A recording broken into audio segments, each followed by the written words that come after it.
Jentezen Franklin was officiating at the wedding of his daughter's friend when he heard a phrase in his head for the first time: love like you've never been hurt. Well, it was a painful message for this pastor and father, but it was also one that eventually led to hope and healing for his family. Jentezen Franklin is a New York Times best-selling author and the pastor of Free Chapel Church in Gainesville, Georgia.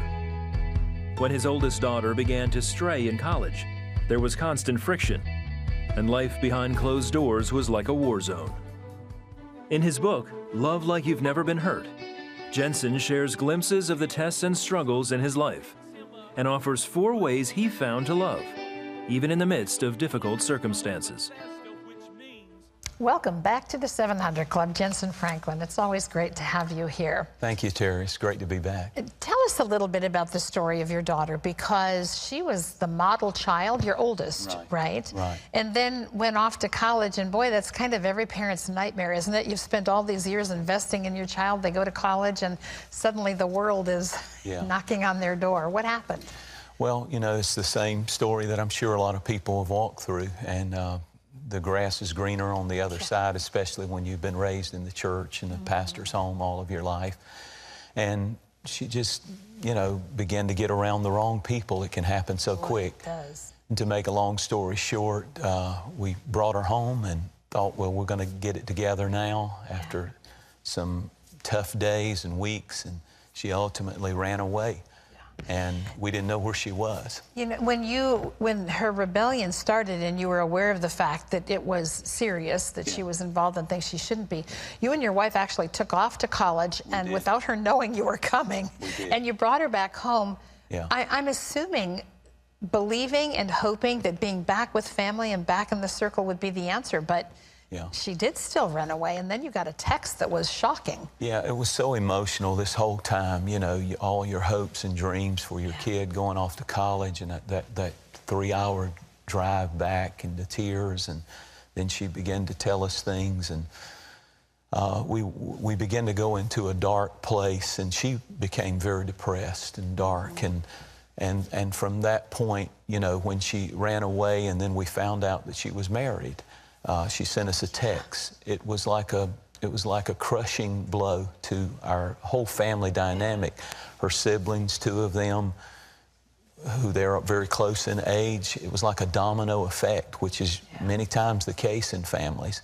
And the crazy thing, Terry, is here I am a pastor, here I am a preacher, my wife, you know, we've done everything we know to do to raise our family in church and love God.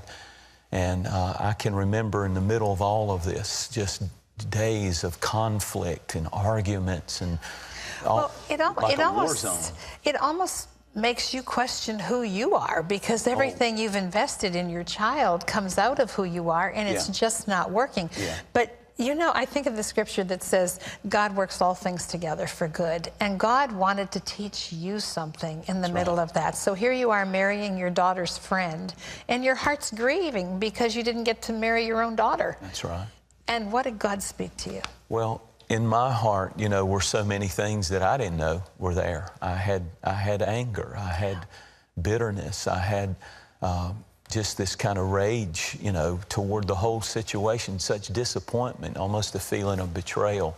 But kids are just not going to do everything you think they're going to do. The bottom line is this phrase, love like you've never been hurt, came across my life. A guy by the name of Satchel Paige is credited with giving it, and a lot of people may not know who he was, but he was the first African-American pitcher in professional baseball in America, and they used to hurl insults from the stands, racial insults.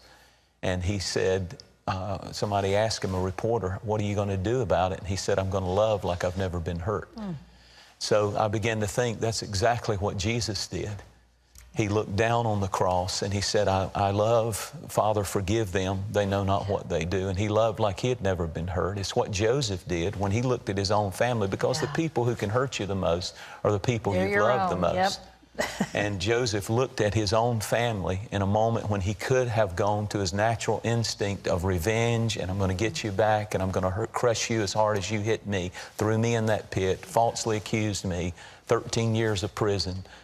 And he decided to love like he had never been hurt. Job had to love God like he had never been hurt. Sometimes tragedy hits our life, and I believe the real purpose of the enemy is to turn our hearts against God, to be offended at God. And Job had those friends, so-called friends, who began to accuse him. And he had to make a decision. Was he going to get bitter, or was he going to pray for his friends? And he loved them like he had never been hurt, and God gave him double. And honestly, Jentezen, until we decide, you talk about there is a choice for every one of us, and that there's nobody in life who gets out of being offended by somebody. I mean, it just doesn't happen. Well, Jesus said in Luke 17, offenses must come. And here's why. Sometimes it takes the worst things done to you to bring out the best in you. Boy, that's it's not until, you know, love, joy, peace, they're beautiful things. They're fruits of the Spirit. And you don't know what kind of fruit you have until somebody takes a bite out of you.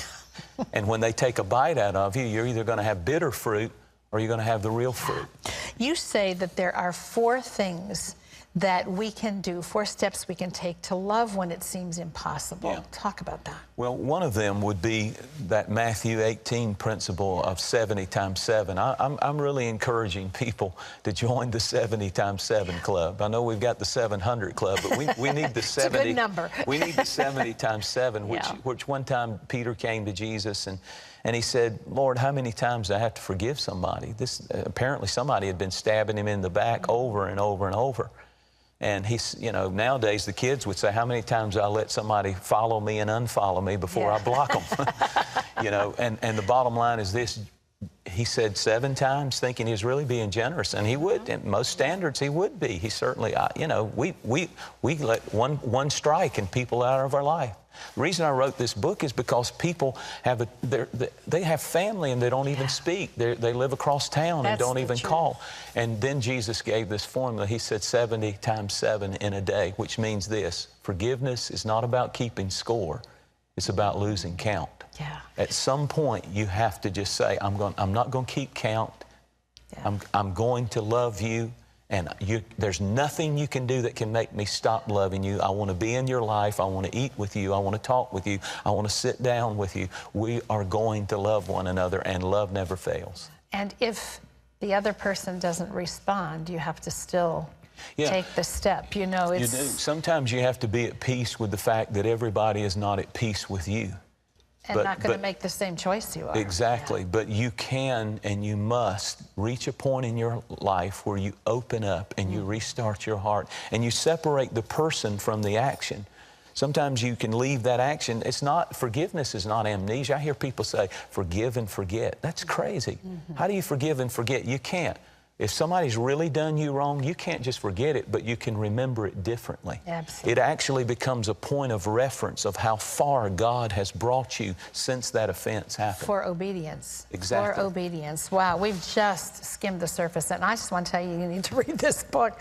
We were just saying so many decisions in life that have to do with you receiving God's blessing come around the issue of forgiveness. It's called Love Like You've Never Been Hurt: Hope, Healing, and the Power of an Open, Obedient Heart. It's available wherever books are sold. You can also watch a social exclusive interview with Jentezen on our Facebook page. Go to facebook.com/700club.